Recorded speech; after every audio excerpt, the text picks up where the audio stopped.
여러분, 지금 이 순간 저는 여러분께 아주 솔직한 질문 하나를 드리고 싶습니다.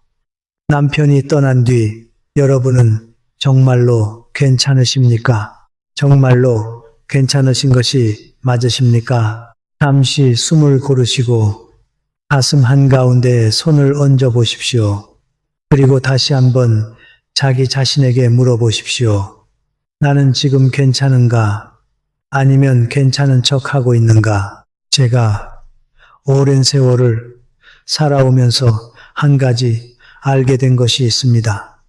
가장 위험한 상처는 피가 나는 상처가 아닙니다. 누구에게도 보여줄 수 없어서 혼자 속으로 삼키는 상처, 아프다고 말하지 못해서 점점 더 깊어지는 상처, 그것이 사람을 가장 천천히 무너뜨립니다. 겉으로는 웃고, 자식 앞에서는 멀쩡하고, 친구들에게는 잘 지낸다고 말하지만, 밤이 되어 불을 끄고 누우면 천장이 가슴 위로 내려앉는 듯한 그 무게를 아시는 분들이 계실 것입니다. 저는 그 무게를 아주 잘 압니다. 그래서 오늘 이 시간을 마련했습니다. 오늘 제가 여러분께 드리는 이야기는 위로가 아닙니다. 그리고 충고도 아닙니다. 제가 수십 년 동안 직접 사람들을 만나고 지켜보고 함께 울고 함께 걸어오면서 알게 된 진실입니다. 아무도 솔직하게 말해주지 않았던 5가지 이야기입니다. 이 5가지를 모르고 지나가시면 여러분은 가장 사랑하는 사람들을 하나씩 잃어가면서도 그 이유조차 알지 못하게 됩니다. 그리고 어느 날 문득 거울 앞에 섰을 때 그 안에 비친 사람이 누구인지 모를 만큼 자기 자신과도 멀어져 있게 됩니다. 그것이 가장 무서운 일입니다. 그러니 부탁드립니다. 오늘만큼은 끝까지 저와 함께 해 주십시오. 천천히 한 호흡씩 따라오시면 됩니다. 듣다가 마음이 흔들리시면 잠시 멈추셔도 좋습니다. 눈물이 나시면 그대로 흘려보내셔도 좋습니다. 저는 여러분이 오늘 이 시간을 통해 다시 한번 자기 자신을 만나시기를 바랍니다. 잊고 살았던 그 사람, 평생 가족을 위해 살아오느라 한 번도 제대로 마주하지 못했던 바로 그 사람, 여러분 자신을 말입니다. 저는 오랫동안 사람의 마음을 가까이서 들여다볼 기회를 가졌습니다. 그러면서 한 가지 분명히 알게 된 것이 있습니다. 사람이 가장 깊이 무너지는 시기는 큰 슬픔이 닥쳐온 그 직후가 아닙니다. 큰 슬픔이 닥쳤을 때는 오히려 사람이 강해집니다. 장례를 치르고 손님을 맞이하고 자식들을 다독이고 그 모든 일을 해내는 동안 사람은 자기도 모르게 강해져 있습니다. 진짜 무너짐은 그 모든 일이 다 끝나고 손님들이 다 돌아가고 자식들도 자기 집으로 돌아가고 혼자 빈집에 남겨진 그 첫 번째 밤부터 시작됩니다. 그 밤이 어떤 밤이었는지, 그 밤에 천장이 얼마나 높고 차갑게 느껴졌는지 저는 그 이야기를 너무 많이 들어왔습니다. 그래서 오늘 이 이야기는 그 밤을 지나오고 계신 분들, 또 어쩌면 오래전부터 그 밤 안에서 길을 잃고 계신 분들을 위한 이야기입니다. 한 번에 다 알아들으려 하지 마십시오. 5가지 이야기 중에 한 가지만 마음에 남아도 충분합니다. 그 한 가지가 오늘 밤 여러분의 잠자리를 조금 더 따뜻하게 해드릴 수만 있어도 저는 오늘 이 자리를 마련한 보람이 있습니다. 한 자리를 안 보리 여러분, 한 가지 미리 말씀드리고 싶은 것이 있습니다. 오늘 제가 드리는 이야기 중에는 듣기 불편한 대목이 있을 수도 있습니다. 마음을 찌르는 대목이 있을 수도 있습니다. 그러나 저는 여러분을 아프게 하려고 이 이야기를 드리는 것이 아닙니다. 사람의 상처는 들여다보기를 두려워하시면 더 깊어집니다. 들여다보고 인정하고 그 위에 3살이 돋도록 보살펴 주실 때 비로소 아무입니다. 그래서 오늘 이 시간은 여러분의 상처를 함께 들여다보는 시간입니다. 여러분의 상처를 함께 부끄러워하지 마시고 외면하지 마시고 그저 가만히 함께 들여다봐 주십시오.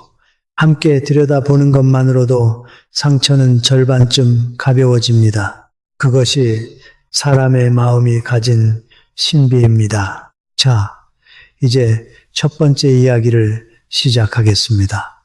첫 번째 이야기는 자녀를 감정의 그릇으로 만드는 것에 관한 것입니다. 이 말이 조금 낯설게 들리실 수도 있겠습니다. 그러나 가만히 들어 주십시오.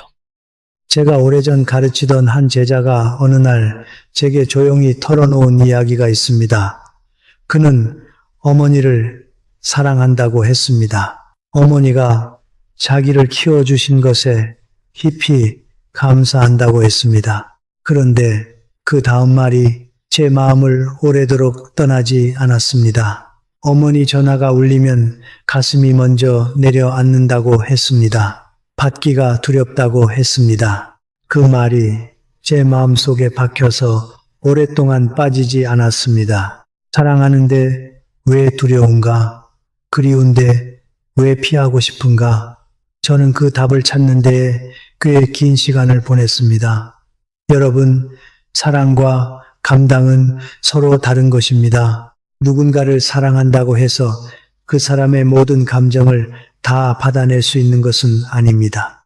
자녀가 어머니를 사랑한다고 해서 어머니의 외로움과 분노와 슬픔과 후회까지 모두 짊어질 수 있는 것은 아닙니다. 그것은 자녀의 잘못이 아닙니다.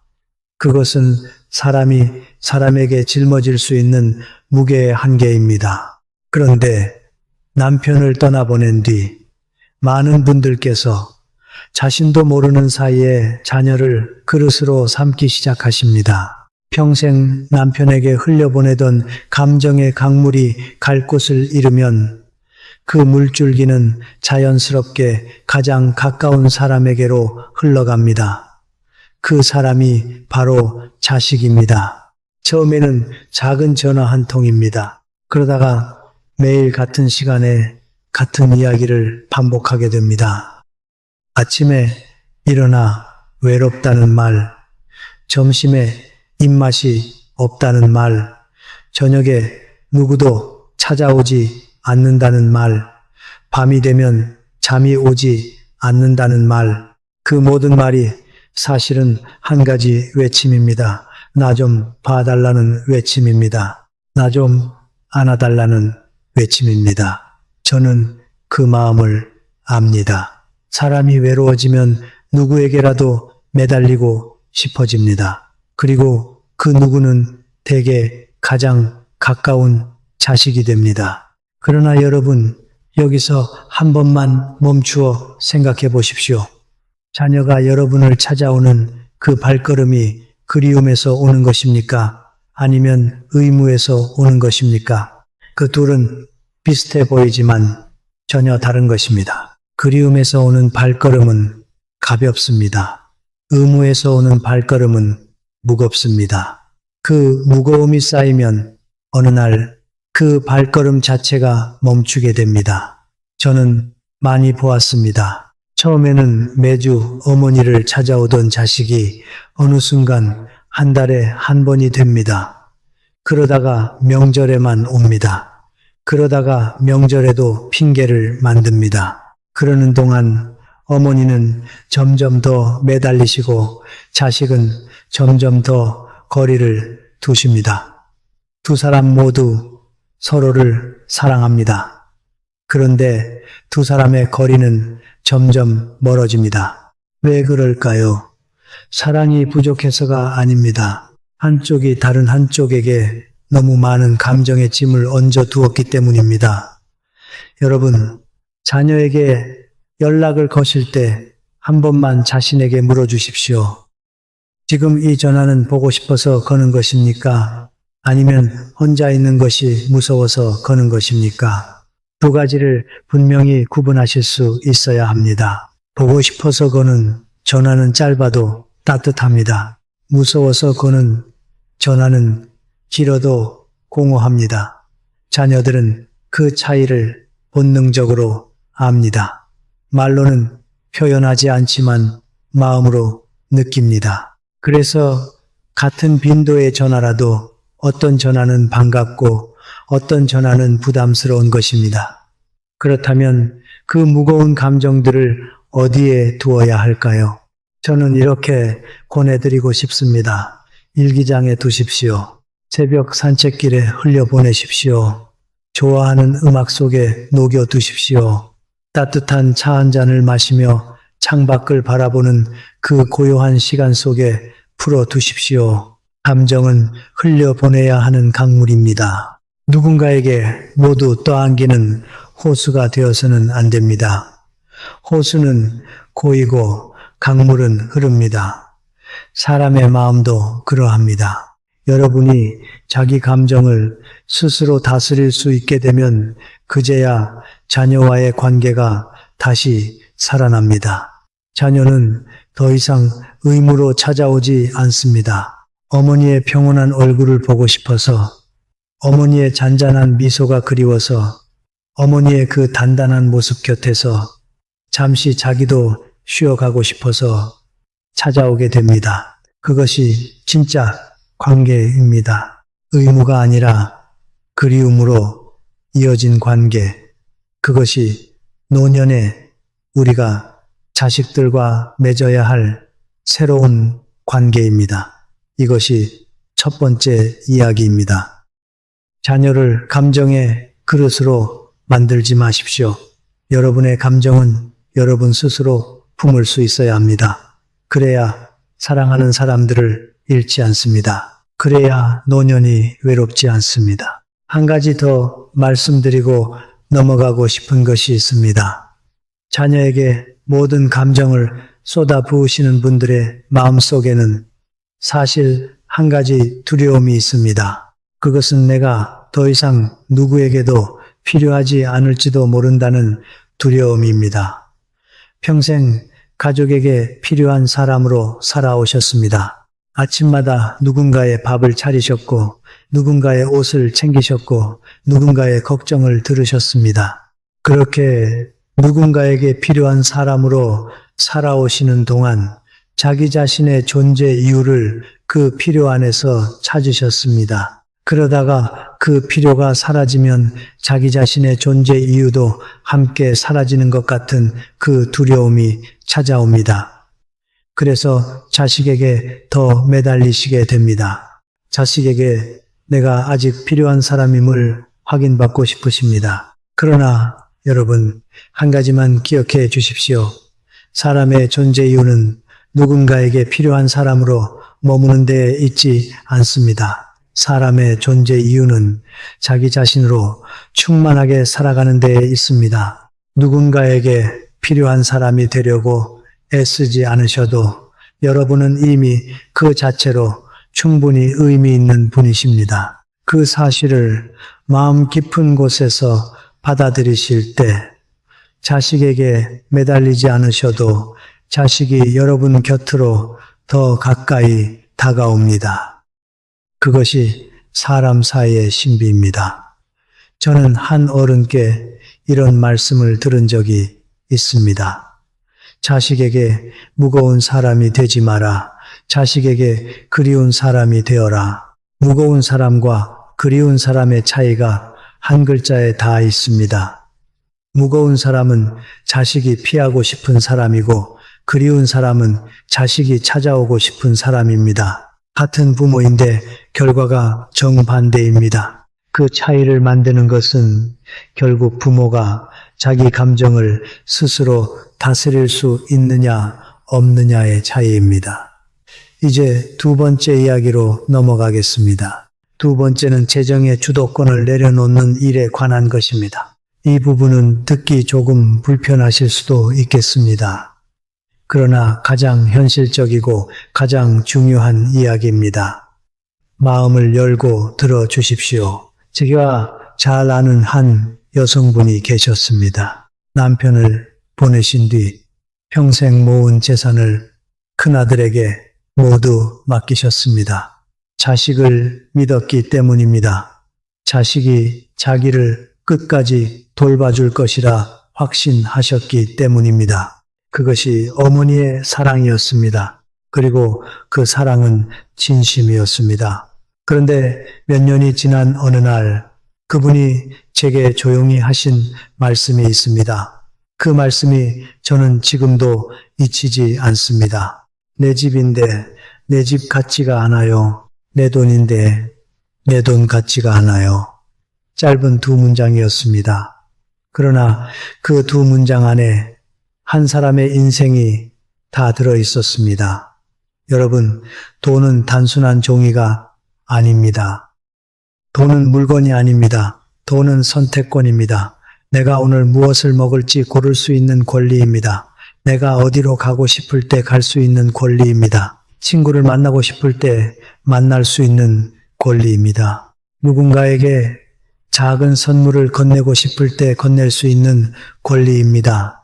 그리고 무엇보다도 누군가에게 아쉬운 소리를 하지 않아도 되는 권리입니다. 그것이 돈이 가진 진짜 힘입니다. 재정의 주도권을 잃는다는 것은 바로 이 선택권을 잃는다는 뜻입니다. 자식들이 아무리 효자라 해도 자식이 가진 돈은 자식의 돈입니다. 그 돈을 내가 쓰려면 매번 물어봐야 합니다. 매번 미안해야 합니다. 매번 눈치를 봐야 합니다. 그러는 사이에 사람의 어깨는 조금씩 굽어갑니다. 평생 꼿꼿하게 살아오신 분들이 자식 집에 들어가신 뒤 점점 작아지시는 모습을 저는 너무 많이 보아왔습니다. 그것은 자식이 못된 것이 아닙니다. 자식이 변한 것도 아닙니다. 사람의 자리가 바뀌면 사람의 자세도 바뀌는 것입니다. 그것이 사람의 자연스러운 모습입니다. 여러분, 한 가지 더 솔직하게 말씀드리겠습니다. 자식이 아무리 좋은 자식이라 해도 사람의 본성은 어쩔 수 없습니다. 자기에게 주어진 돈은 본능적으로 자기 가족 먼저 챙기게 됩니다. 자기 자녀의 학원비가 먼저 보이고, 자기 집 대출이 먼저 보이고, 자기 부부의 노후가 먼저 보입니다.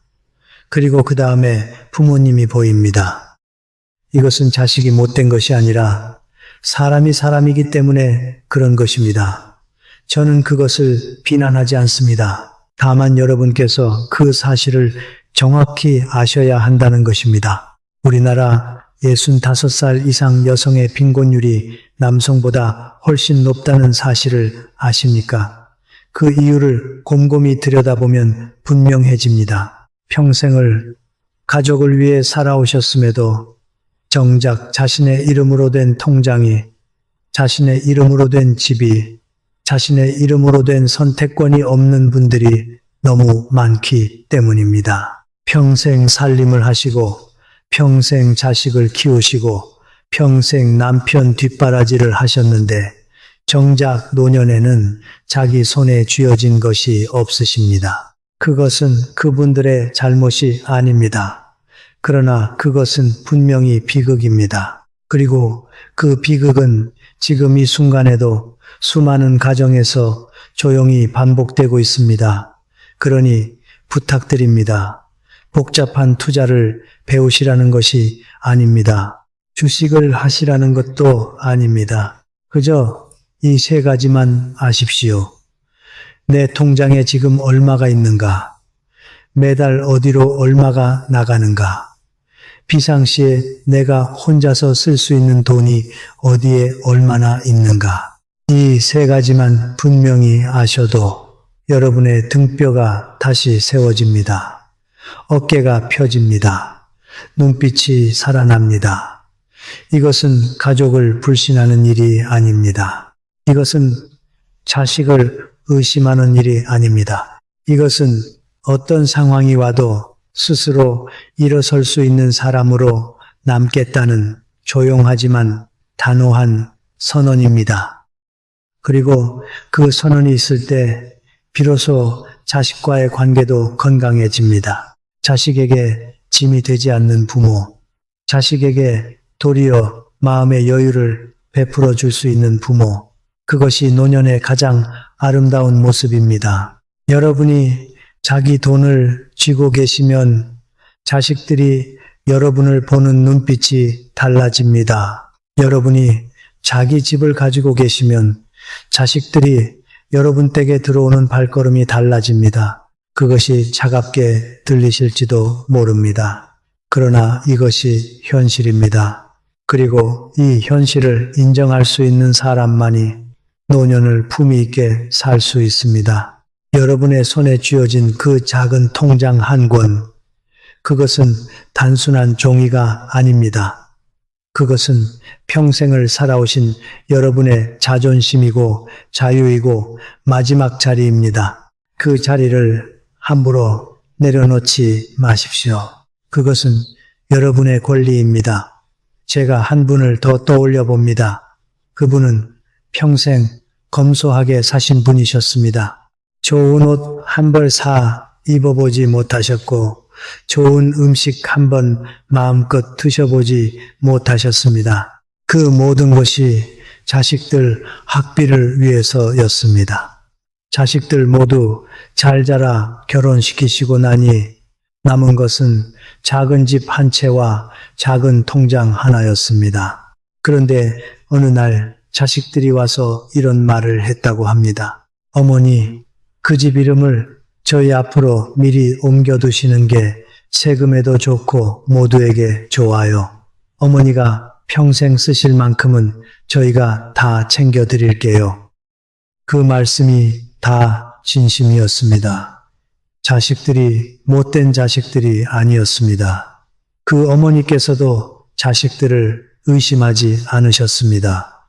그래서 그 집의 이름을 옮기셨습니다. 그 뒤 몇 년 동안 큰 문제는 없었습니다. 그러나 어느 날 그 어머니께서 친구분 댁에 며칠 다녀오시고 싶다고 하셨습니다. 손주들 학원이 어떻고 며느리 일정이 어떻고 자식들 사정이 이래저래 얽혀서 며칠을 미루다가 결국 못 가시게 되었습니다. 어머니는 그 일을 마음에 두지 않으셨습니다. 자식들이 바쁘니 그럴 수 있다고 생각하셨습니다. 그러나 그런 작은 일들이 한 해, 두 해 쌓이는 동안 어머니의 마음속에는 한 가지 깨달음이 천천히 자리 잡았습니다. 내가 가고 싶은 곳을 내 마음대로 가지 못한다는 것, 내가 쓰고 싶은 것을 내 마음대로 쓰지 못한다는 것, 그것이 사람의 마음을 얼마나 천천히 그러나 깊이 시들게 하는지를 그분은 자기 몸으로 배우셨습니다. 여러분, 저는 자식에게 한 푼도 주지 마시라는 말씀을 드리는 것이 아닙니다. 자식을 사랑하는 만큼 도움도 주실 수 있고 보태 주실 수도 있습니다. 그것은 부모의 자유이고 사랑의 표현입니다. 그러나 한 가지만 부탁드립니다. 모든 것을 한꺼번에 내려놓지 마십시오. 도움은 천천히, 부분적으로, 그리고 자기 자신을 위한 자리를 분명히 남겨두신 채로 베푸셔야 합니다. 자식에게 베풀어 주신 사랑이 도리어 자식에게 짐이 되지 않으려면 부모가 먼저 자기 자리를 단단히 지키고 계셔야 합니다. 자기 자리가 흔들리는 부모는 자식에게도 결국 짐이 됩니다. 그것이 슬프지만 정직한 현실입니다.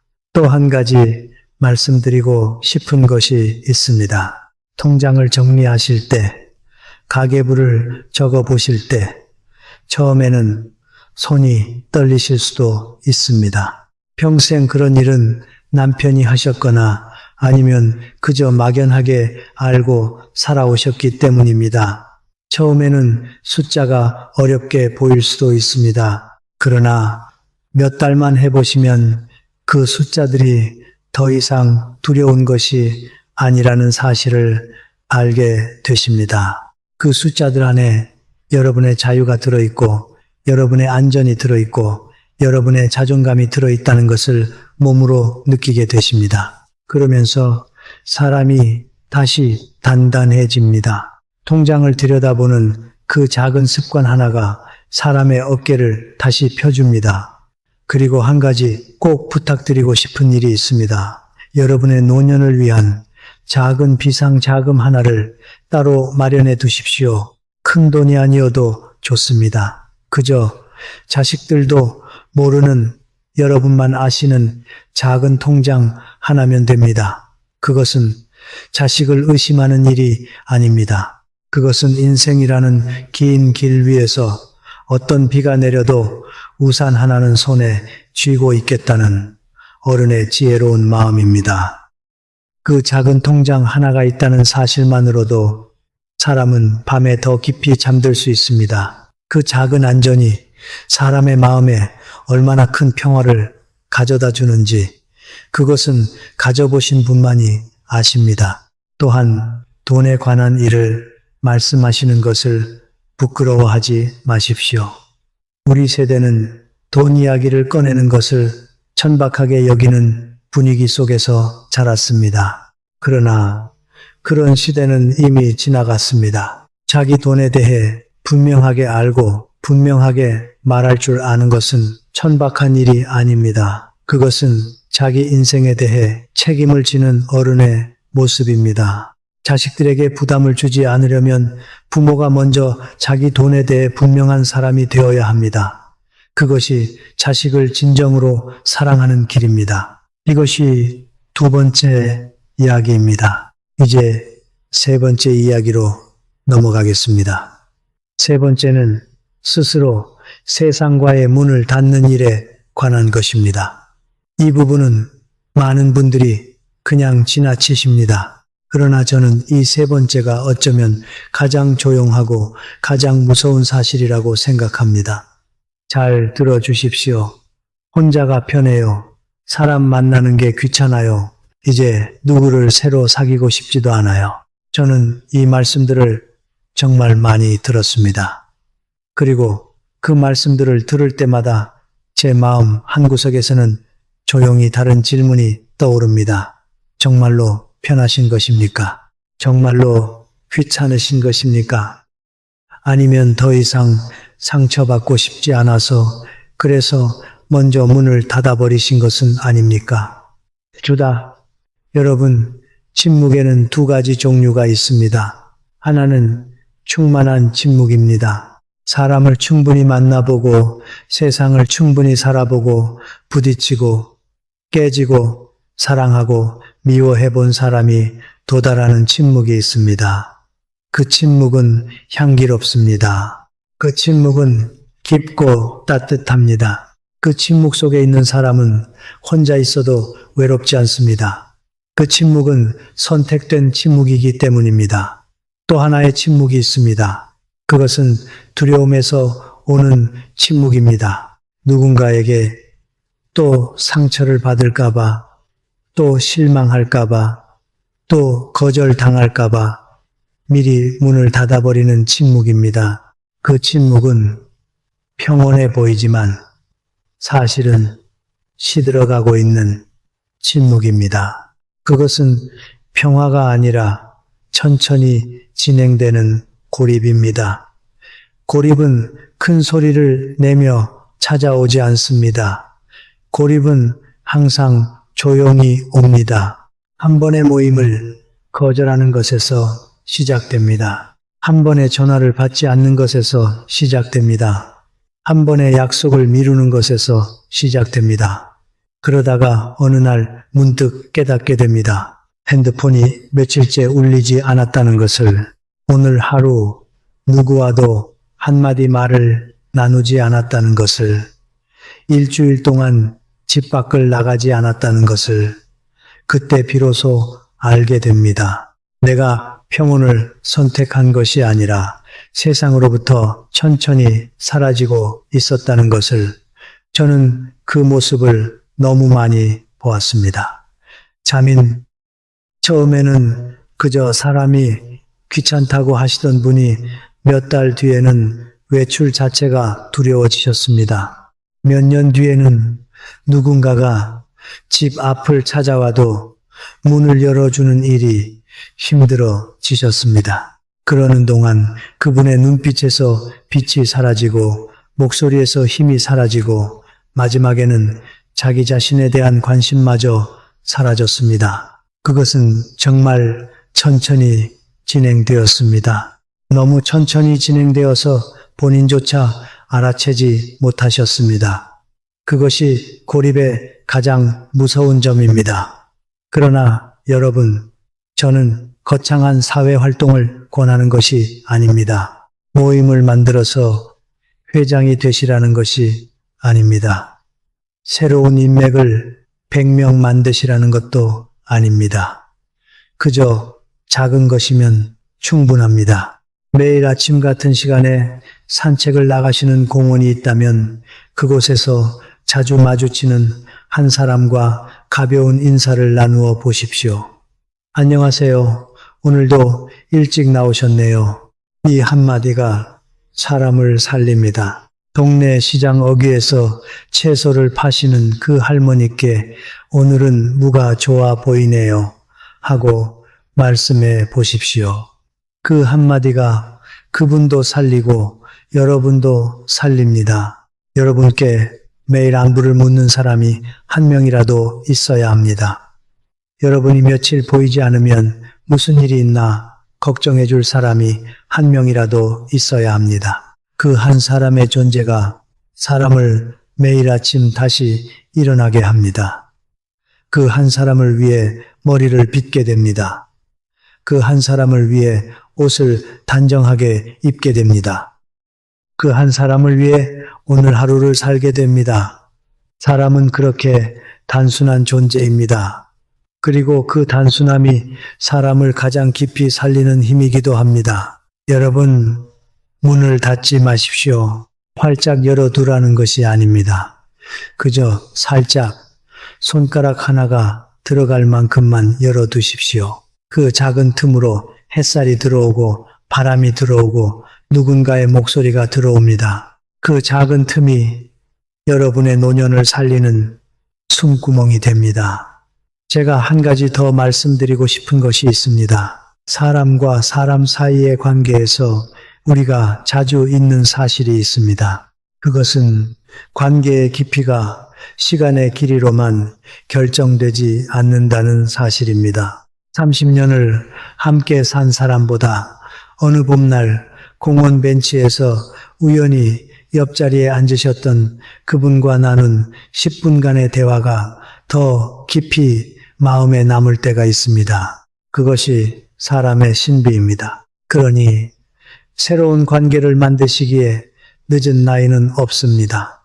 짧지만 깊은 만남이 노년의 외로움을 채워주는 일은 얼마든지 일어납니다. 저는 어느 동네 노인정에서 처음 만나신 두 분이 친구가 되시는 모습을 본 적이 있습니다. 한 분은 75이셨고 한 분은 77이셨습니다. 두 분 다 남편을 보내신 분들이셨습니다. 두 분 다 자식들이 멀리 있는 분들이셨습니다. 처음에는 그저 같은 자리에 앉아 화투를 치시는 사이였습니다. 그러다가 한 분이 감기에 걸려 며칠 안 나오시니 다른 분이 죽 한 그릇을 끓여서 가져다 주셨습니다. 그 작은 죽 한 그릇이 두 분의 마지막 10년을 친구로 만들어 주었습니다. 두 분 중 한 분이 먼저 세상을 떠나셨을 때 남은 한 분이 그 자리에서 한참 우셨다고 합니다. 두 분의 만남은 늦었습니다. 그러나 그 만남이 두 분의 마지막 시간을 외롭지 않게 만들어 주었습니다. 사람의 관계란 그런 것입니다.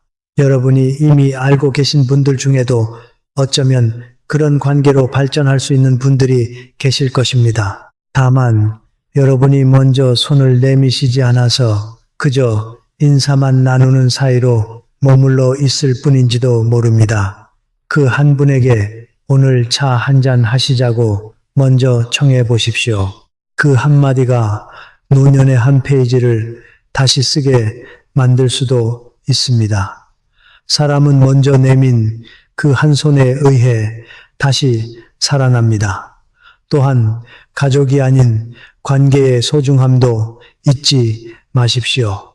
자식과 손주는 분명 소중합니다. 그러나 자식과 손주가 채워줄 수 없는 자리가 있습니다. 그것은 같은 시대를 함께 살아오신 분, 같은 노래를 부르며 자라신 분, 같은 시간의 무게를 함께 짊어지신 분만이 채워주실 수 있는 자리입니다. 자식과 손주에게 모든 것을 의지하지 마십시오. 같은 세월을 살아오신 친구 한 분의 자리는 자식 10명으로도 대신할 수 없습니다. 그리고 한 가지 더 말씀드리고 싶은 것이 있습니다. 새로운 인연을 만나시는 일에 너무 큰 기대를 하지 마십시오. 평생을 함께한 남편과 같은 관계를 새로 만나려고 하시면 실망하실 수밖에 없습니다. 그 자리는 누구도 대신할 수 없는 자리입니다. 그러나 그 자리와는 또 다른 자리, 새로운 모양의 자리는 얼마든지 만들 수 있습니다. 평생을 함께한 그 깊은 관계와는 다르지만 그 나름의 따뜻함이 있는 새로운 관계가 있습니다. 두 가지를 비교하지 마십시오. 평생의 관계는 평생의 자리에 그대로 두시고 새로운 관계는 새로운 자리에 모셔 두십시오. 그러면 마음이 한결 가벼워지십니다. 또 사람을 만나실 때 한 가지를 마음에 두십시오. 모든 사람과 깊은 관계를 만들 필요는 없습니다. 그저 인사만 나누고 지나가는 사람도 있고, 한 달에 한 번 차 한 잔 나누는 사람도 있고, 1년에 한두 번 통화하는 사람도 있습니다. 그 각각의 관계가 모두 자기 자리를 가지고 있습니다. 모든 관계를 깊게 만들려 하시면 사람은 지칩니다. 얕은 관계는 얕은 대로, 깊은 관계는 깊은 대로 자기 자리에 머물러 있도록 두시면 됩니다. 그것이 노년의 지혜로운 인간관계입니다. 이것이 세 번째 이야기입니다. 이제 잠시 멈추어 보겠습니다. 여러분 여기까지 들어주셔서 깊이 감사드립니다. 잠시 숨을 고르시고 저와 함께 한 가지 질문을 마음속으로 떠올려 주십시오. 지금 이 순간 솔직하게 한번 생각해 보십시오. 마지막으로 여러분이 누군가에게 먼저 연락하신 것이 언제였습니까? 누구에게 연락이 오기를 기다리고만 계셨습니까? 아니면 이미 마음의 문을 조용히 닫고 계셨습니까? 답이 잘 떠오르지 않으셔도 괜찮습니다. 그저 그 질문을 마음 한구석에 가만히 놓아두십시오. 그 질문이 시간이 지나면서 여러분 안에서 천천히 답을 만들어 갈 것입니다. 자, 이제 네 번째 이야기로 넘어가겠습니다. 네 번째는 자기 자신을 돌보는 일을 포기하는 것에 관한 이야기입니다. 이 부분은 제 마음이 가장 아픈 부분입니다. 천천히 들어 주십시오. 남편을 보내고 난 뒤 많은 분들께서 자기도 모르는 사이에 자신을 조금씩 내려놓기 시작하십니다. 밥을 차리는 일이 귀찮아져서 대충 한 끼를 때우십니다. 병원에 가야 할 일이 생겨도 자꾸 미루십니다. 평생 매일 빠지지 않으시던 산책을 어느 날부터 그만두십니다. 거울을 보는 일이 줄어들고 화장도 멀어지고 옷차림도 단조로워집니다. 하나하나는 작은 일입니다. 정말로 사소해 보이는 일들입니다. 그러나 이 작은 일들이 쌓이고 쌓이면 몸은 우리가 생각하는 것보다 훨씬 빠르게 무너집니다. 그런데 여러분, 한 가지 짚고 넘어가야 할 것이 있습니다. 이분들이 자신을 돌보지 않으시는 진짜 이유가 무엇이라고 생각하십니까? 게을러서일까요? 아닙니다. 의지가 약해서일까요? 그것도 아닙니다. 제가 오랜 세월 이런 분들 곁에 머물면서 깨달은 것이 있습니다. 이분들이 자기 몸을 돌보지 않으시는 진짜 이유는 더 이상 자기 자신을 위해 무언가를 할 이유를 찾지 못하셨기 때문입니다. 평생을 남편을 위해 사셨습니다. 평생을 자식을 위해 사셨습니다. 새벽에 일어나 가족의 아침을 준비하시고 하루 종일 집안을 돌보시고 밤이 깊도록 가족이 모두 잠든 뒤에야 비로소 자기 몸을 누이셨습니다. 그것이 한 해도 아니고 두 해도 아니고 수십 년이었습니다. 그러는 동안 자신을 위해 산다는 것이 어떤 것인지 잊으셨습니다. 자기 몸이 자기 것이라는 사실조차 잊으셨습니다. 그런데 어느 날 남편이 떠나시고 자식들이 다 출가하시고 집안에 혼자 남으십니다. 그러면 마음 한구석에서 조용한 질문이 올라옵니다. 이제 누구를 위해 일찍 일어나야 하는가? 이제 누구를 위해 밥을 차려야 하는가? 이제 누구를 위해 건강해야 하는가? 그 질문에 답이 떠오르지 않습니다.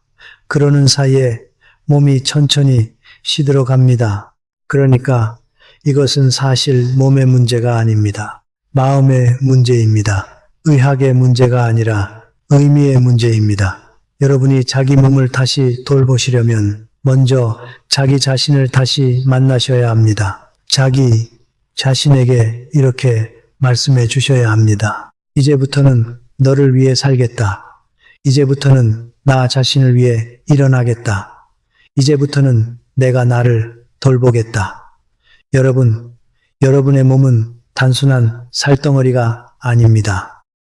여러분의 몸은 여러분이 이 세상에서 마지막 숨을 거두는 그 순간까지 함께할 마지막 집입니다. 그 집 안에서 여러분이 살고 웃고 울고 기억하고 사랑합니다. 그 집을 함부로 방치하시는 것은 가장 깊은 자기 무관심입니다. 자기 자신에게 가장 미안한 일입니다. 저는 여러분께 거창한 것을 요구하지 않습니다. 단 3가지만 부탁드립니다. 첫째, 매일 30분만 걸으십시오. 비가 오는 날이면 베란다에서라도 걸으십시오. 발이 땅을 디디는 그 감각, 햇살이 머리에 닿는 그 따뜻함, 바람이 얼굴을 스치는 그 시원함, 그것이 여러분을 살아있게 합니다. 둘째, 끼니를 제대로 챙기십시오. 거창한 상차림이 아니어도 좋습니다. 따뜻한 밥 한 공기, 국 한 그릇, 김치 한 종지, 그것이면 충분합니다. 그리고 그러나 그 한 끼를 정성껏 차려서 정성껏 드시는 그 시간이 여러분의 하루를 단단하게 만들어줍니다. 셋째, 아픈 곳이 있으면 절대로 미루지 마십시오. 병원에 가는 것을 미루는 그 마음 안에는 사실 두려움이 숨어 있습니다. 더 큰 병이 발견될까봐, 더 나쁜 소식을 들을까봐, 그래서 미루는 것입니다. 그러나 미룬다고 병이 사라지지 않습니다. 미루면 미룰수록 병은 깊어지고 두려움도 깊어집니다. 자기 몸을 돌보는 것은 단순한 건강 관리가 아닙니다. 그것은 삶에 대한 의지의 표현입니다. 나는 아직 살고 싶다. 나는 아직 이 세상에 있고 싶다. 나는 아직 내 자리를 지키고 싶다. 그 의지의 가장 분명한 표현이 바로 자기 몸을 정성껏 돌보는 일입니다. 오늘 저녁에는 거울 앞에 잠시 서 보십시오. 오래 들여다보지 않으셔도 됩니다. 그저 거울 속의 그 사람을 가만히 바라보아 주십시오. 그리고 마음속으로 말씀해 주십시오. 미안했다. 너무 오래 너를 잊고 살았다. 이제부터는 너를 돌보겠다. 그 짧은 한마디가 사람을 다시 일으킵니다. 정말로 그렇습니다. 저는 한 분의 이야기를 더 들려드리고 싶습니다. 그분은 남편을 보내신 뒤 2해 가까이 거의 집 밖을 나가지 않으셨다고 하셨습니다. 머리도 잘 빗지 않으셨고 옷도 늘 같은 옷만 입으셨고 밥도 하루에 한 끼만 겨우 챙기셨습니다. 그러던 어느 날 자식이 손주를 데리고 잠깐 들렀습니다. 손주가 5살이었다고 합니다. 그 손주가 할머니의 얼굴을 한참 들여다보더니 이런 말을 했다고 합니다. 할머니, 슬퍼 보여요. 그 한마디에 그분은 정신이 번쩍 드셨다고 했습니다. 손주 앞에서 슬퍼 보이는 할머니가 되고 싶지 않으셨던 것입니다. 그날부터 그분은 천천히 자기 자신을 돌보기 시작하셨습니다. 처음에는 머리를 빗는 일부터 시작하셨답니다. 그 다음에는 옷장에서 가장 좋아하시던 옷 한 벌을 꺼내 입으셨다고 합니다. 그 다음에는 집 앞 슈퍼까지만 나가보셨다고 합니다. 그렇게 한 걸음 한 걸음 자기 자신에게로 다시 돌아오시는 데에 1년이 걸렸다고 하셨습니다. 1년 뒤 손주가 또 왔을 때 손주가 이렇게 말했답니다. 할머니 예뻐졌어요. 그 한마디가 그분께는 인생의 어떤 큰 상보다 더 값진 한마디였다고 하셨습니다. 여러분, 자기 자신을 돌보는 일은 사실 자기 자신에게 보내는 가장 깊은 사랑의 표현입니다. 평생 사랑을 다른 사람에게만 보내며 살아오셨습니다. 이제는 그 사랑의 방향을 조금 바꾸어 보십시오. 그 사랑을 자기 자신에게도 보내주십시오. 거울 앞에서 머리를 빗으시는 그 시간, 따뜻한 물에 발을 담그시는 그 시간, 좋아하시는 차를 천천히 우려 드시는 그 시간, 그 모든 시간이 자기 자신에게 보내는 작은 사랑의 편지입니다. 그 편지가 쌓일수록 사람은 다시 살아납니다. 또 한 가지 말씀드리고 싶은 것이 있습니다. 몸이 마음을 만드는지, 마음이 몸을 만드는지 사람들은 자주 묻습니다. 저는 오랜 세월을 살아오면서 한 가지를 알게 되었습니다. 그 둘은 따로 떨어진 것이 아닙니다. 몸을 정성껏 돌보면 마음이 함께 일어섭니다. 마음을 단단히 세우면 몸이 함께 움직입니다. 그 두 가지는 한 사람 안에서 서로를 살리는 두 개의 손입니다. 그러니 몸이 무겁다고 마음만 다스리려 하지 마시고 마음이 어둡다고 몸만 움직이려 하지 마십시오. 그 두 가지를 함께 돌보십시오. 같은 사람 안에서 함께 살아나야 할 한 쌍의 손이라고 생각하시면 됩니다. 또한 몸을 돌보실 때 한 가지를 잊지 마십시오. 몸은 아주 정직한 친구입니다. 정성을 들이는 만큼 정확히 보답합니다. 한 달 정성을 들이시면 한 달만큼, 1년 정성을 들이시면 1년만큼 그대로 돌려줍니다. 그 정직함이 사람을 살립니다. 다른 일들은 정성을 들여도 결과가 보이지 않을 때가 많지만 몸은 그렇지 않습니다. 매일 30분만 걸으셔도 한 달이 지나면 계단을 오르실 때 숨이 덜 차시는 것이 느껴집니다.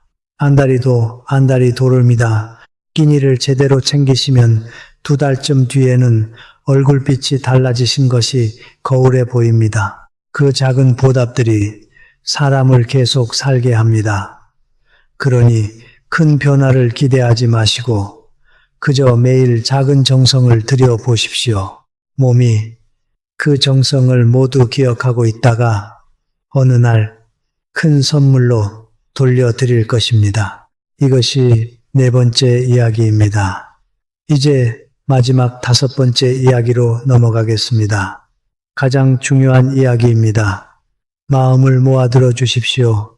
5번째는 아직 끝나지 않은 삶을 스스로 끝났다고 선언해버리는 일에 관한 것입니다. 몇 년 전 제가 만난 한 여성분이 계셨습니다. 그분은 남편을 보내신 지 3년쯤 되셨다고 하셨습니다. 그분이 제게 이렇게 말씀하셨습니다. 저는 이제 다 살았어요. 남은 건 그저 시간이 가는 걸 기다리는 것 뿐이에요.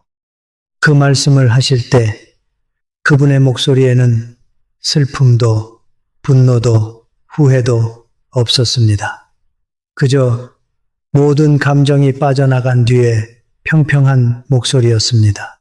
저는 그 목소리가 더 마음에 걸렸습니다. 슬프시다면 함께 울어드리면 됩니다. 화가 나신다면 함께 화를 내어드리면 됩니다. 그러나 모든 것이 빠져나간 그 평평함은 무엇으로도 채워드리기가 어려웠습니다. 저는 한참을 가만히 계시다가 그분께 조용히 여쭈었습니다. 혹시 그림을 그려보신 적이 있으십니까?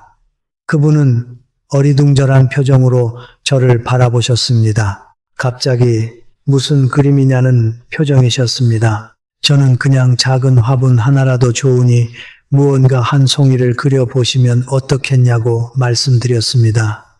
그분은 별 대답을 하지 않으시고 그날은 그렇게 헤어졌습니다. 저는 솔직히 그 말이 그분께 가닿았으리라고는 생각하지 않았습니다. 그런데 석 달이 지난 어느 날 그분으로부터 작은 우편이 도착했습니다. 봉투를 열어보니 그림 한 장이 들어 있었습니다. 작은 화분 안에 피어난 노란 꽃 한 송이 그림이었습니다. 솜씨가 좋고 나쁘고를 떠나서 그 그림에는 무언가가 있었습니다. 살아있는 것이 있었습니다. 그리고 그 그림 아래에는 짧은 메모가 한 줄 있었습니다. 교수님, 저 아직 살아있나 봐요. 저는 그 메모를 지금도 간직하고 있습니다. 그 종이는 시간이 지나 누렇게 변했지만 그 안에 적힌 그 한 줄은 지금도 처음 읽었을 때처럼 또렷합니다. 저 아직 살아있나 봐요. 그 한마디가 사람의 인생을 다시 일으킵니다. 한 송이 노란 꽃이 한 사람을 다시 일으킵니다. 저는 그 일을 통해 다시 한번 깨달았습니다. 사람은 나이로 늙는 것이 아닙니다. 사람은 더 이상 처음을 시도하지 않을 때부터 늙기 시작합니다. 여러분, 사람이 정말로 늙는 순간이 언제인지 아십니까? 머리가 휘어지는 순간이 아닙니다. 주름이 늘어나는 순간도 아닙니다. 사람이 정말로 늙는 그 순간은 이제 다 살았다고 스스로 결론을 내리는 그 순간입니다.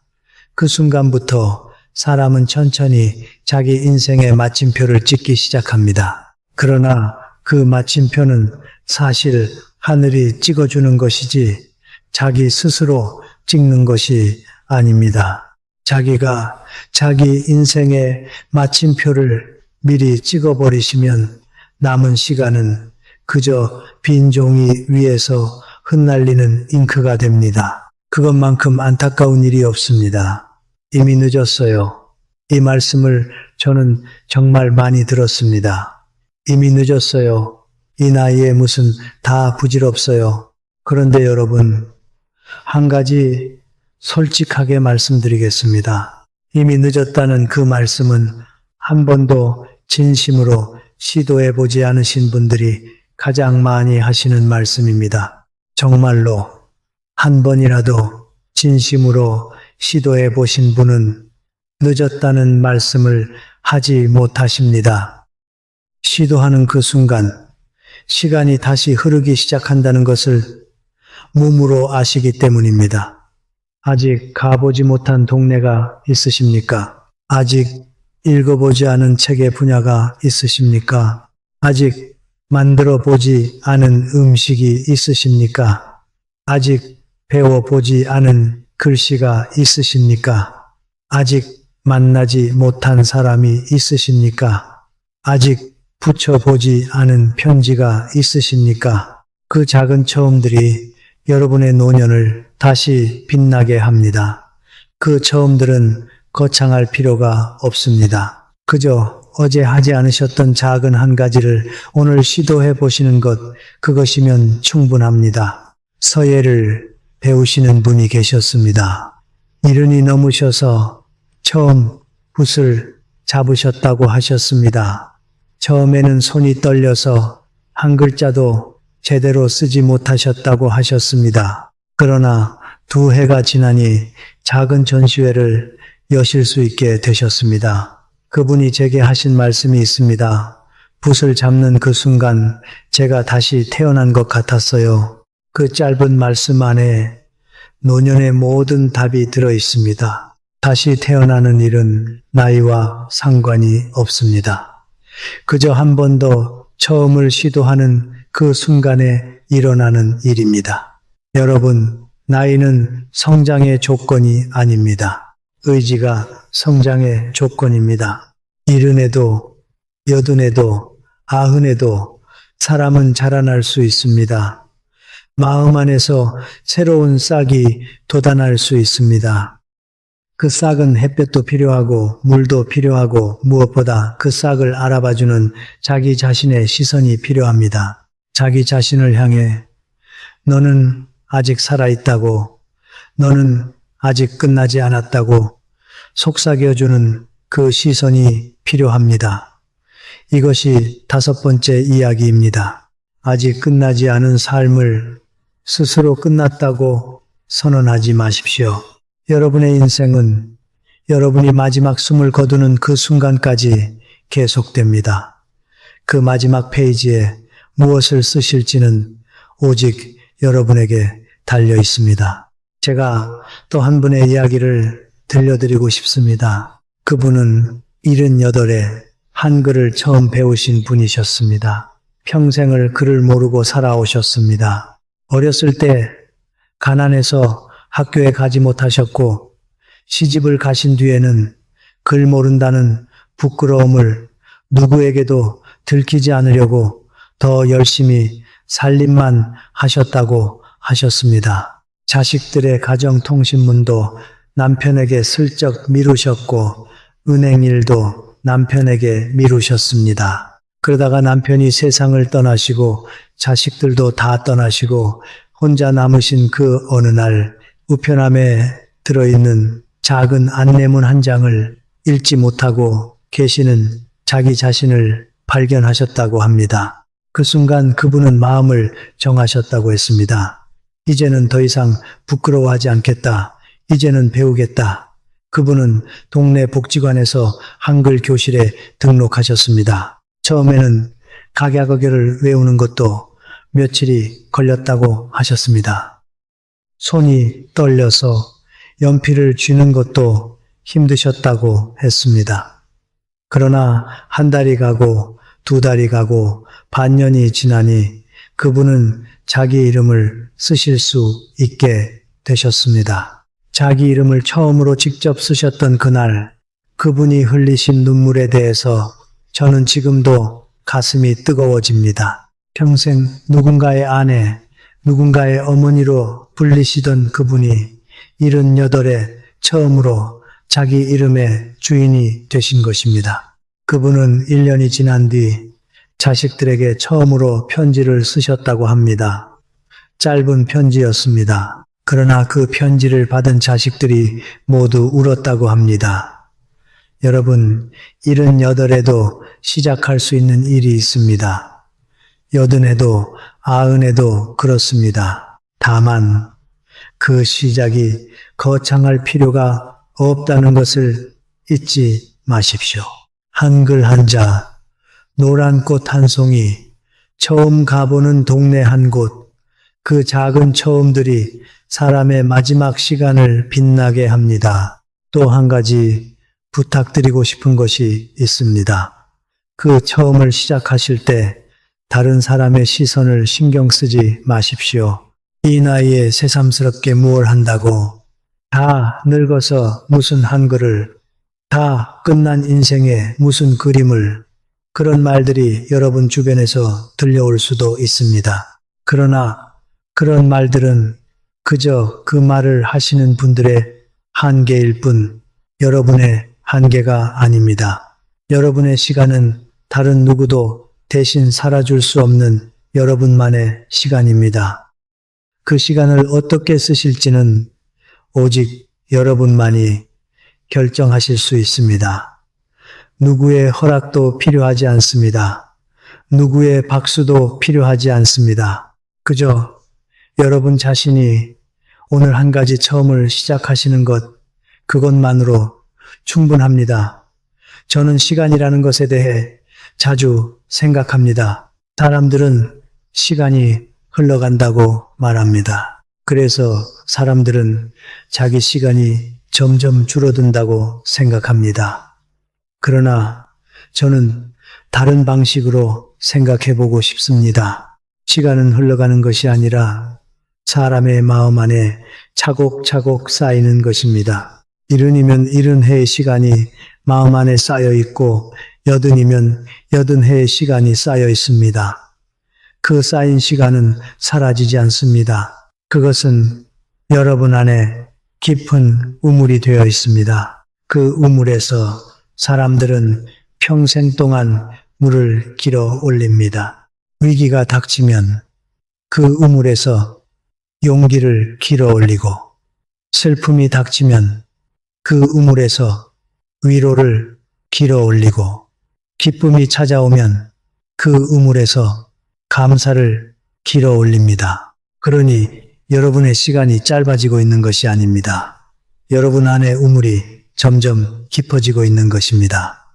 그 우물이 깊은 분은 어떤 일이 닥쳐도 흔들리지 않으십니다. 그 우물이 깊은 분은 누가 옆에 없어도 외롭지 않으십니다.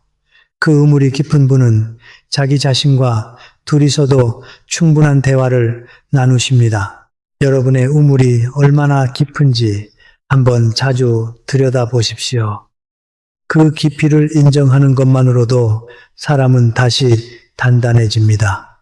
그 깊이를 인정하지 않고 자기 자신을 가벼운 사람이라고 생각하시는 데에서 모든 문제가 시작됩니다.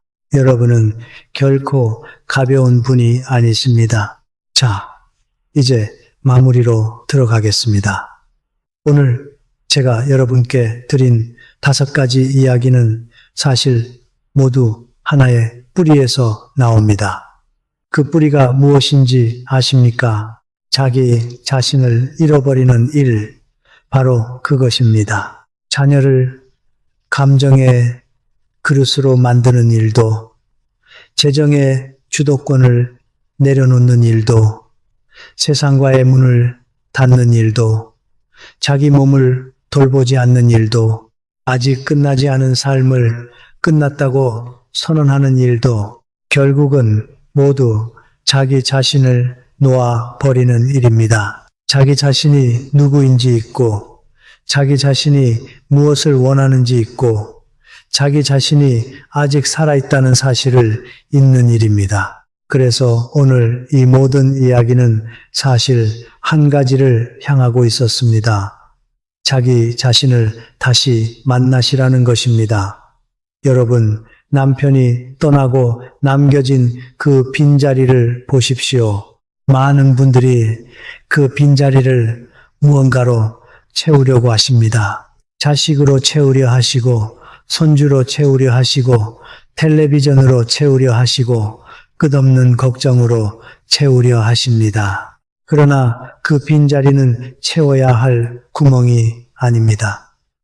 그 빈자리는 드디어 여러분 자신으로 살아갈 수 있는 공간이 열린 것입니다. 평생 누군가의 아내로, 누군가의 어머니로, 누군가의 며느리로 사시느라 한 번도 자기 자신으로 살아보지 못하신 그 시간들의 끝에 드디어 자기 자신의 자리가 열린 것입니다. 그 자리를 다른 누구로 메우지 마십시오. 그 자리는 여러분 자신을 위한 자리입니다. 혼자라는 것과 고독하다는 것은 전혀 다른 이야기입니다.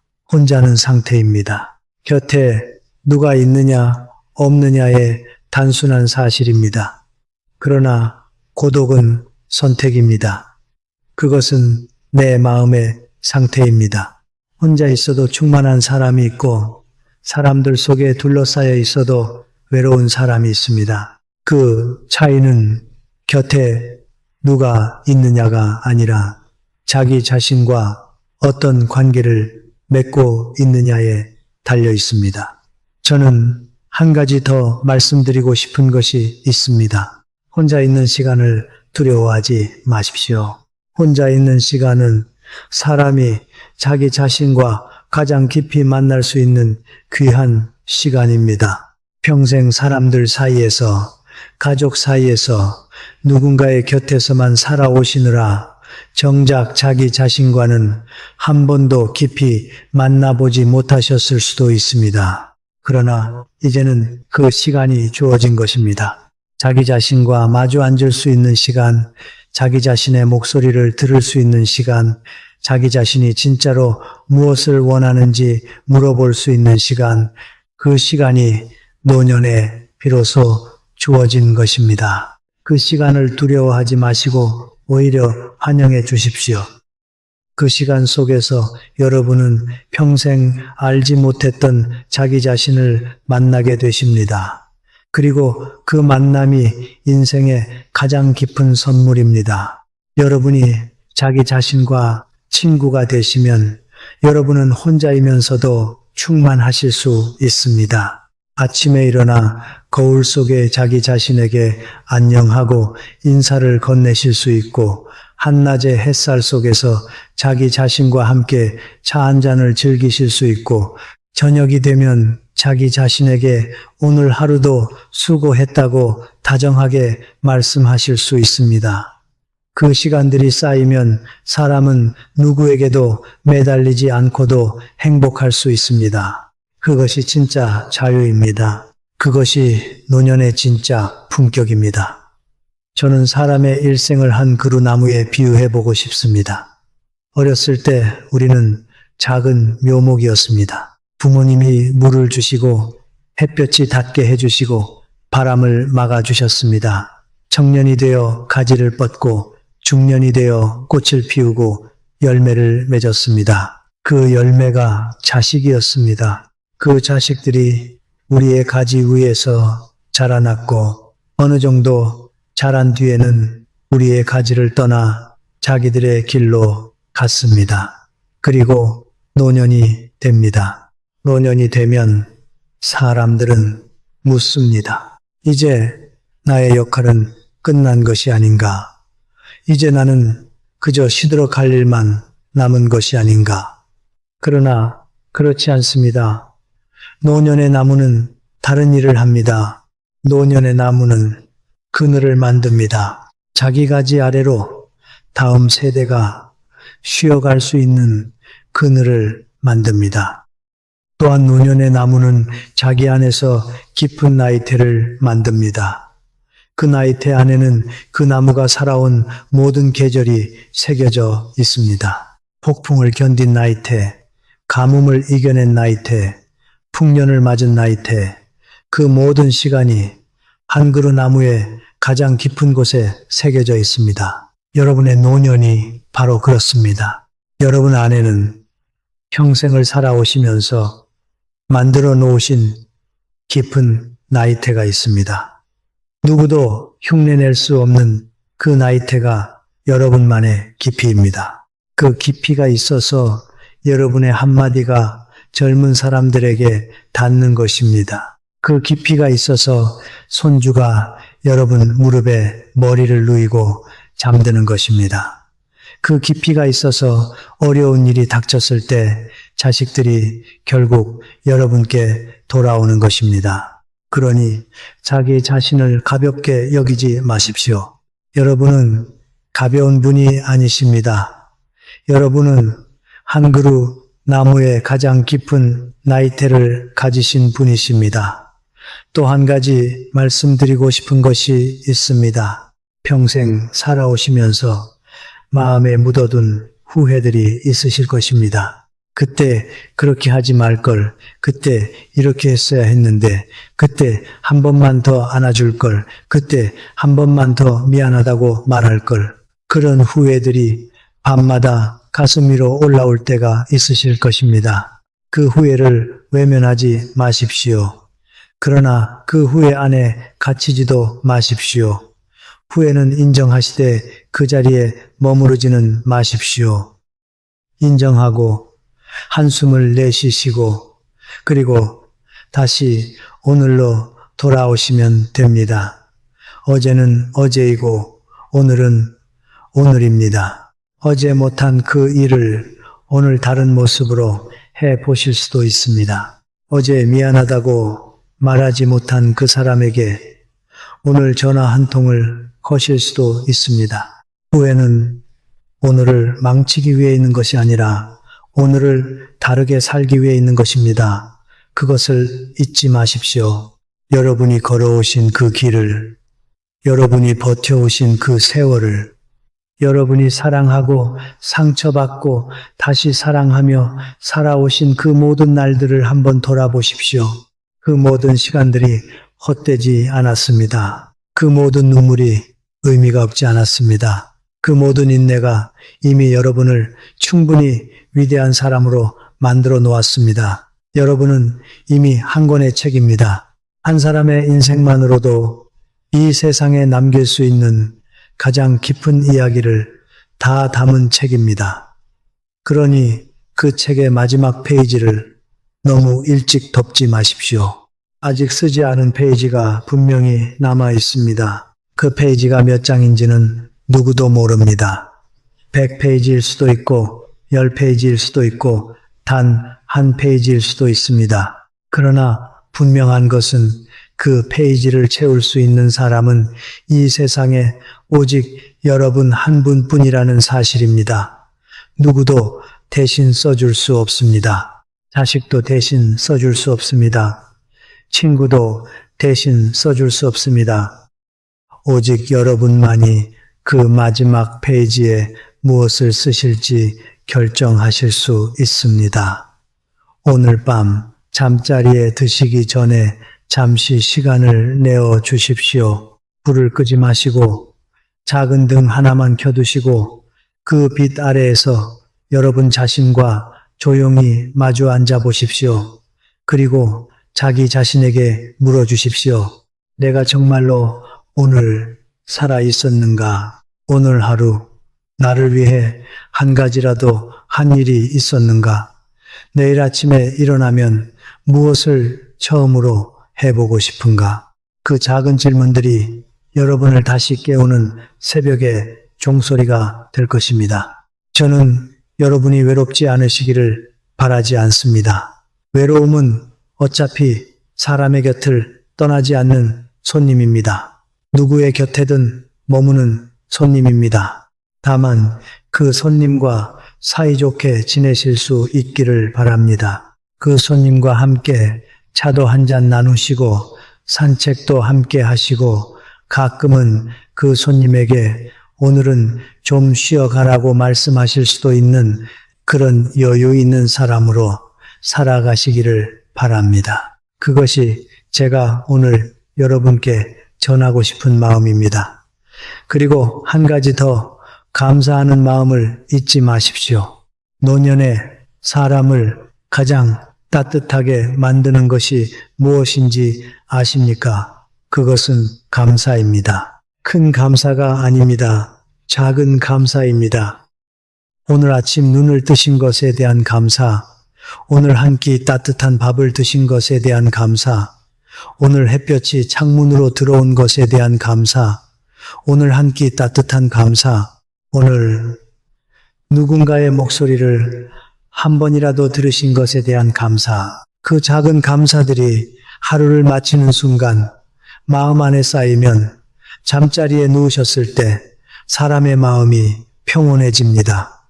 그 평온이 사람을 다시 살게 합니다. 저는 오랫동안 살아오면서 한 가지 분명히 알게 되었습니다. 사람의 행복은 가진 것의 크기로 결정되지 않습니다. 사람의 행복은 가진 것을 얼마나 깊이 느끼느냐로 결정됩니다. 같은 햇살이라도 어떤 사람에게는 그저 햇살일 뿐이고 어떤 사람에게는 하루를 살아가게 하는 따뜻한 위로입니다. 같은 한 끼 식사라도 어떤 사람에게는 그저 끼니일 뿐이고 어떤 사람에게는 자기 자신을 사랑하는 깊은 의식이 됩니다. 그 차이는 가진 것의 차이가 아니라 마음의 깊이 차이입니다. 여러분의 마음이 깊으시면 같은 하루를 살아도 훨씬 더 풍요로운 하루를 살아가실 수 있습니다. 또한 여러분께 부탁드리고 싶은 것이 있습니다. 자기 자신에게 너무 인색하게 굴지 마십시오. 평생 가족에게는 아낌없이 주시면서 정작 자기 자신에게는 늘 마지막에 남는 것만 주셨을 것입니다. 좋은 옷도 가족이 먼저, 좋은 음식도 가족이 먼저, 좋은 자리도 가족이 먼저였을 것입니다. 이제는 그 순서를 조금 바꿔보십시오. 여러분 자신에게 좋은 것을 먼저 주십시오. 가끔은 좋은 식당에 혼자 가셔서 좋은 한 끼를 드셔보십시오. 가끔은 평소에는 사지 않으셨을 작은 꽃 한 송이를 자기 자신을 위해 사보십시오. 그 작은 사치들이 인색해 보일 수도 있지만 사실 그것은 사치가 아닙니다. 그것은 평생 자기 자신을 마지막에 두며 살아오신 분에게 드리는 작은 보상입니다. 자기 자신에게 그 작은 보상을 허락하실 수 있는 분만이 진정한 노년의 품격을 가지실 수 있습니다. 여러분, 마지막으로 한 가지만 더 말씀드리겠습니다. 오늘 이 영상이 여러분의 마음 어딘가에 작은 울림을 남겼다면 부디 그 울림을 그냥 흘려보내지 마십시오. 한 가지라도 좋습니다. 오늘부터 작은 한 가지를 바꾸어 보십시오. 자녀에게 매달리던 그 전화를 오늘은 한번 참아 보십시오.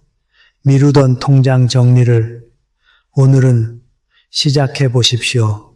거절했던 모임에 오늘은 한번 나가 보십시오. 미루던 병원 예약을 오늘은 잡아 보십시오. 가보지 못했던 동네 한 곳을 오늘은 가보십시오. 그 작은 한 가지가 여러분의 노년을 바꾸어 놓습니다. 그 작은 한 가지가 여러분의 마지막 페이지를 다시 쓰게 합니다. 저는 오늘 이 자리에서 여러분의 손을 잡아드리고 싶습니다. 비록 화면 너머이지만 마음으로 여러분의 그 작은 손을 가만히 잡아드리고 싶습니다. 여러분은 혼자가 아니십니다. 같은 마음으로 같은 길을 걷고 계신 분들이 이 세상 곳곳에 많이 계십니다. 우리 함께 걸어갑시다. 천천히 그러나 단단하게 그리고 무엇보다 자기 자신을 잃지 않으면서 걸어갑시다. 오늘 제 이야기를 끝까지 들어주셔서 진심으로 감사드립니다. 저는 여러분께서 오늘 이 시간이 단순한 한 편의 영상으로 그치지 않으시기를 바랍니다. 오늘 밤 잠자리에 누우셨을 때 이 이야기 중 어느 한 대목이라도 마음에 떠오르신다면 그 대목을 가만히 가슴 위에 얹어두고 잠드시기 바랍니다. 그러면 내일 아침 눈을 뜨실 때 어제보다 조금 더 가벼운 마음으로 어제보다 조금 더 단단한 마음으로 하루를 시작하실 수 있을 것입니다. 여러분, 한 가지 마지막으로 꼭 드리고 싶은 말씀이 있습니다. 인생의 가장 깊은 선물은 마지막에 옵니다. 평생 모르고 살아오셨던 자기 자신과의 깊은 만남, 평생 미루어 두셨던 작은 처음들, 평생 너무 늦었다고 생각하셨던 그 모든 가능성들, 그것들이 사실은 노년이라는 이 시간에 가장 활짝 피어날 수 있는 꽃들입니다. 봄에 피는 꽃보다 가을의 끝자락에 피는 한 송이 꽃이 더 깊은 향기를 가지는 법입니다. 그 꽃의 향기는 모든 계절을 견디고 피어난 향기이기 때문입니다. 여러분의 노년이 바로 그 가을의 끝자락에 피는 꽃이기를, 그 누구도 흉내낼 수 없는 깊은 향기를 가진 꽃이기를 진심으로 바랍니다. 여러분, 댓글창에 지금 여러분이 겪고 계신 일을 한 줄이라도 조언히 남겨주십시오. 누구에게도 말하지 못하셨던 이야기, 가슴 속에 오래 묻어두셨던 이야기, 그 어떤 이야기든 좋습니다. 저는 그 한 줄 한 줄을 마음으로 읽겠습니다. 그리고 다음 영상에서 그 이야기들을 바탕으로 더 깊은 마음을 나누어 드리겠습니다. 또한 오늘 이 이야기가 여러분의 마음에 작은 빛을 남기셨다면 구독 버튼을 한번 눌러주시기를 부탁드립니다. 그것은 제게 큰 힘이 될 뿐만 아니라 같은 마음의 길을 걷고 계신 분들에게 이 이야기가 닿을 수 있는 작은 다리가 되어줍니다. 알림 설정도 함께 해두시면 다음에 제가 새로운 이야기를 들고 찾아왔을 때 놓치지 않으실 수 있습니다. 오늘 이 영상을 보시면서 마음에 떠오른 한 분이 계시다면 그분께도 이 영상을 살며시 보내주십시오. 직접 말로 전하기 어려운 마음을 이 영상이 대신 전해드릴 수도 있습니다. 같은 길을 걷고 계신 분들끼리 작은 빛 하나라도 서로 나눌 수 있다면 그것이 바로 사람이 사람을 살리는 길입니다. 우리는 비록 직접 마주 앉아 있지 않지만 같은 마음으로 같은 시간을 살고 있다는 사실, 그 사실 하나만으로도 사람은 덜 외로워질 수 있습니다. 여러분, 오늘 밤 편안히 주무십시오. 그리고 내일 아침 부디 여러분 자신을 위해 다시 한번 눈을 떠주십시오. 여러분의 마지막 페이지가 여러분이 살아온 그 모든 페이지보다 더 따뜻하기를, 더 단단하기를, 더 자유롭기를 진심으로 바랍니다. 저는 언제나 같은 자리에서 같은 마음으로 여러분을 기다리고 있겠습니다. 감사합니다.